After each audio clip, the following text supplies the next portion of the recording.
Here's Priyanka.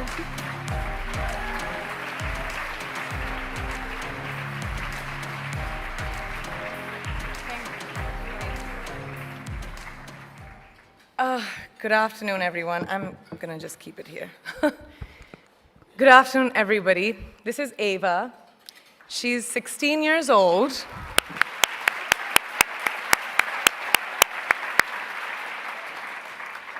An age where girls should be enjoying their innocence and joys of their youth. But she, at such a tender age, understands the importance of being a voice for her peers, an advocate for young girls and women around the world who may not have the opportunities that us sitting over here have. So receiving this honor from a hero like her makes this so much more exceptional. So thank you.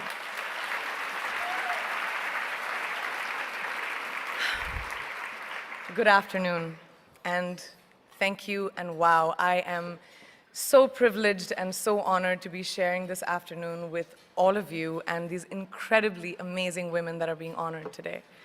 I'd like to extend my congratulations to each one of you, Octavia, Michelle, Kelly, Patty, and all 50 women that have been included in the Impact Report. Your achievements not just inspire me, but also so many others to work harder, to be better, and to make a dent wherever we can. So I'm very, very proud to be standing alongside of you. So in life, you know, there are moments when you stop and ask yourself, how did I get here? Like, why am I standing here? Well, this is definitely one of those moments for me. And I find myself going back to the beginning, back to my roots. I was born to incredible parents, amazing parents who served as doctors in the Indian Army. I was the firstborn, and as far back as I can remember, I made my parents very proud and happy 99% of the time.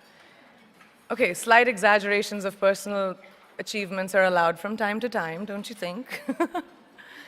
My brother was born a few years later, and even then, nothing changed for me. We were both given equal opportunities, and I want to emphasize this. I want to really emphasize this for you because I don't think a lot of people might understand that being equal might seem very normal, but where I come from, India, and a lot of developing countries around the world, more often than not, this is an exception. It's actually a privilege. My first experience of the glaring disparity between boys and girls came at a very, very young age. I grew up in a middle-class family with extremely philanthropic parents who constantly reminded me and my brother how lucky we were and how giving back to those who were less fortunate was not a choice. It was a way of life. Simple. I was 7 or 8 years old when my parents started taking me on these visits in a traveling clinic to developing communities around and villages around the city that we lived in called Bareilly.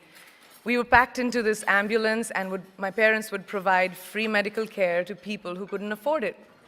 My job at the age of 8 was assistant pharmacist. So I would count all the medicines, put them in an envelope, and give it out to patients, and I really took my job very seriously, very seriously.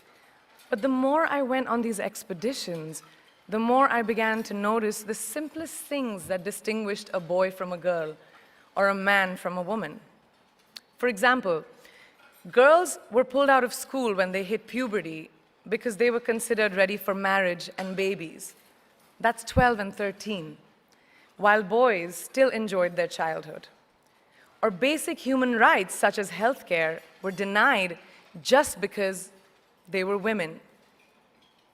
Let's call this whole experience trigger number 1 for me. Fast forward a few years and many, many triggers in between.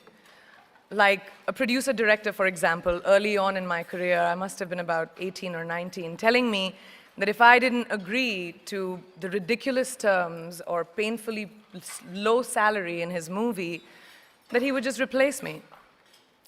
Because girls are replaceable in the entertainment business. That was a memorable one. Made me decide to make myself irreplaceable. But I think what really moved the needle for me and ultimately led me to create the Priyanka Chopra Foundation for Health and Education, and around the same time partner with UNICEF, was an encounter with my housekeeper's daughter. About 12 years ago, I came home from set early one day, and she was sitting in my library reading a book. And she must have been 8 or 9 years old, and I knew she loved reading. So I asked her, I was like, it's a weekday, why aren't you in school? And she said, oh, I don't go to school anymore. So I went and asked her mother, and I said, why isn't she in school? And her mom said that her family couldn't afford to send her and her brothers to school, so they chose the boys. The reason: she would eventually get married, and it would be a waste of money. I was completely blown, and it shook me to my core. Eventually, I decided to cover the cost of her education so that she could continue to learn, because education is a basic human right.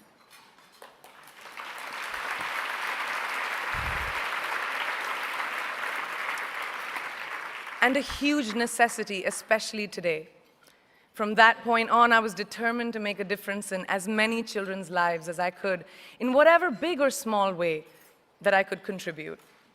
There's a really, really beautiful quote that I read recently, and I think it's absolutely appropriate to explain what I'm trying to say today. The hand that rocks the cradle, the procreator, the mother of tomorrow, a woman shapes the destiny of civilization.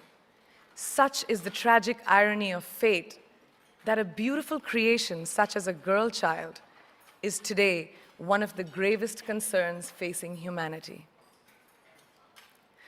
Girls have the power to change the world.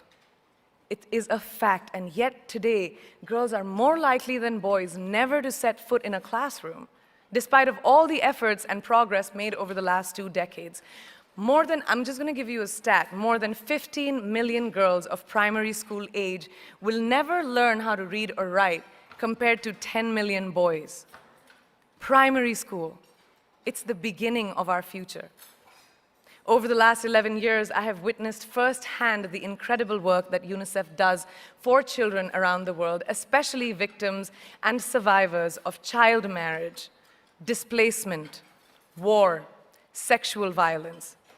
But there is still so much work to do. And for me, that is the fuel to my fire. The reason I'm so committed to this cause, and that is where my passion stems from, because I know that a girl's education not just empowers families, but communities and economies. A result of her education, we all do better. It's just as simple as that. As entertainers and influencers sitting in this room, I feel that it's our social responsibility to be a voice for the voiceless, which is why I applaud each and every woman in this room for being such a badass.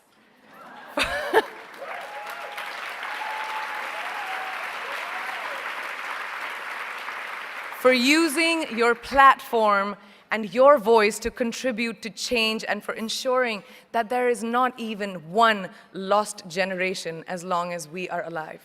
I'd like to thank Variety and all of you for encouraging me and all of us in this room to keep going and fighting on. Thank you so much.